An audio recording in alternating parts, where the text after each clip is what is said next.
nk'uko mumaze kubimenyera noneho uyu munsi mbazaniye agashya aho tugiye kureba umuti noneho uvura ikirungurira ntuzongere kurwara ikirungurira ukundi.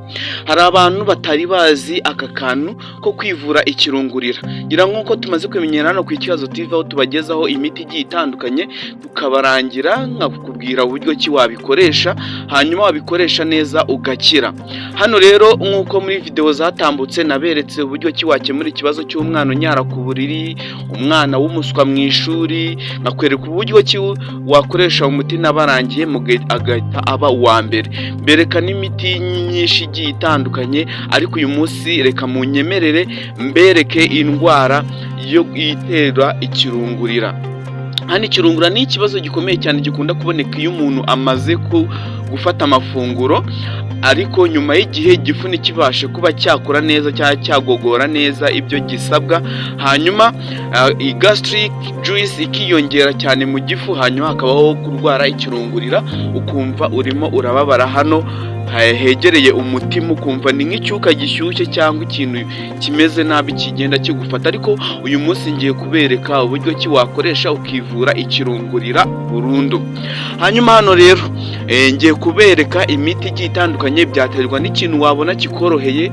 Hano ku Ikibazo TV ho tubereka ibintu bifite agaciro k'amafaranga make cyane. Hari n'igihe uba ubyifitiye mu rugo iwawe ariko utazi yuko ari umuti. Reka duhere ku mbuto z'ipapayi. Imbuto z'ipapayi ni zimwe mu zifasha mu koroshya no gukiza igifu ndetse zikarinda ikirungurira giterwa n'igifu. Iyo umaze kurya burya izi mbuto z'ipapayi zirimo imiti myinshi, nzajya ngenda ndushaho kuyibabwira. Hanyuma izi mbuto z'ipapayi iyo uzifashe wamara ugahita uzihekenya, ushobora no kuzikoresha ari ushobora no gukoresha umutobe w'ipapayi cyangwa ukarya izo mbuto. Iyo uziriye rero ugomba kubikora byibuze buri munsi nyuma yo gufata amafunguro.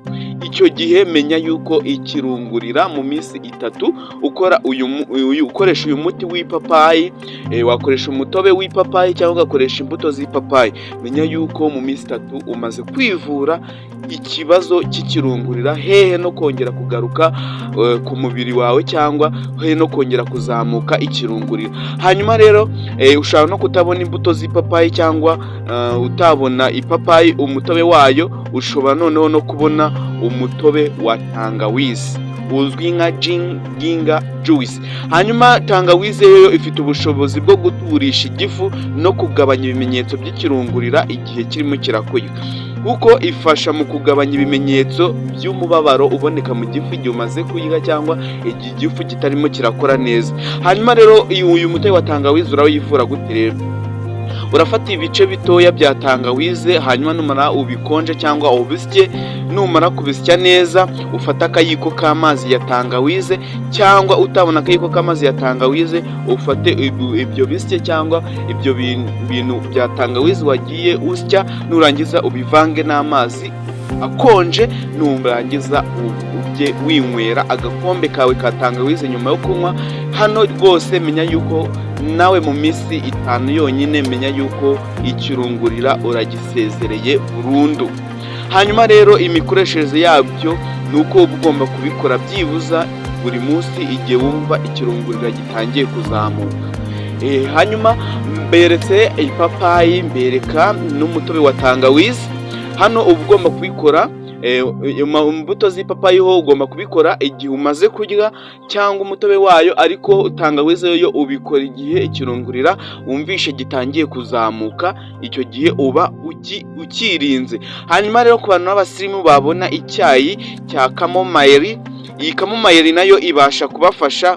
Iki cyayi ni icyayi gikora neza cyane, ubasha kugishyira mu mazi ashyushye, hanyuma warangiza iyi kamomayiri ukaba wabasha guhita uyinywa, bihita byoroshya igifu cyane. Hanyuma rero reka mbereke undi muti abantu batari bazi. Uyu ni umuti witwa umuti w'ibigori. Igihe ufashe ibigori, bino bigori bisanzwe ibingibi, hanyuma ukabasha kuba wanywa amazi y'ibigori, ushaka kuyanywa ari bibisi ukabekenya ari bibisi, dore yuko ibigori bibisi bifite intungamubiri nyinshi zigiye zitandukanye. Hanyuma ushobora no kuba wabitetse ugafata aya mazi y'ibigori ugomba kuyafata warangiza ukayanywa, uyanywa byibuze iminsi 4, menya yuko ikibazo cy'ikirungurira uragisezereye burundu. Ibi ngibi ni ibigori bibasha kuba byakuvura ikirungurira. Hanyuma nk'uko nagiye mbibereka muri video nyinshi zigiye zitandukanye, mbereka umuti uvura kunuka mu kanwa, umuti uvura ibintu byinshi bigiye bitandukanye nk'uko nagiye mbibereka hano ku Ikibazo TV. Muze kureba izo video hano ku Ikibazo TV zirahari. Nyabona menya yuko niba utarakanda subscribe, iyi miti nk'iyi ngiyi cyangwa ibindi biganiro by'ubwenge ntabwo uzongera kubibona, n'ukuri ndakurahiye. Hanyuma rero hano iyo ufashe uyu muti uvura ikirungurira, menya yuko rwose iyo ubikoze neza, menya yuko umaze kwivura ikirungurira. Hanyuma rero ushobora no kubona ibibabi by'umwenya. Mu cyongereza abantu bumva icyongereza byitwa mint leaves. Mint leaves cyangwa ibibabi by'umwenya. Ibibabi by'umwenya bifasha mu guturisha igifu no kugabanya ikirungurira ku buryo bwiza, dore yuko akenshi ikirungurira giterwa na acide iba yazamutse cyane iboneka mu gifu. Uko rero ubikoresha, ufata ibibabi by'umwenya, nurangiza ubishyire mu mazi ashyushye, nyuma numara kubifata mu mazi ashyushye ubireke, nimara guhindura isura ubashe kunywa icyo cyayi cy'amababi y'imyenya, menya yuko icyo gihe nawe wivuye ikirungurira. Hano rero ikintu ugomba kubikoresha byibuza buri munsi, cyane cyane umaze gufata amafunguro. Hanyuma rero niba kunywa amazi menshi bituma igifu cyoroha kandi gikora neza, jya uyanywa rwose nta kibazo. Hanyuma ugomba kwirinda ibiryo biremereye, cyane cyane irinde ibiryo bikungahaye ku isukari nyinshi cyangwa ku binyobwa bikungahaye kuri acide nyinshi. Nurangiza uhagarike gutembera. Irinde gukoresha ibikorwa bikomeye nyuma yo kurya, cyangwa byaba byiza kwicara hamwe mu minota byibuze 30 cyangwa 60 nyuma yo gufata amafunguro.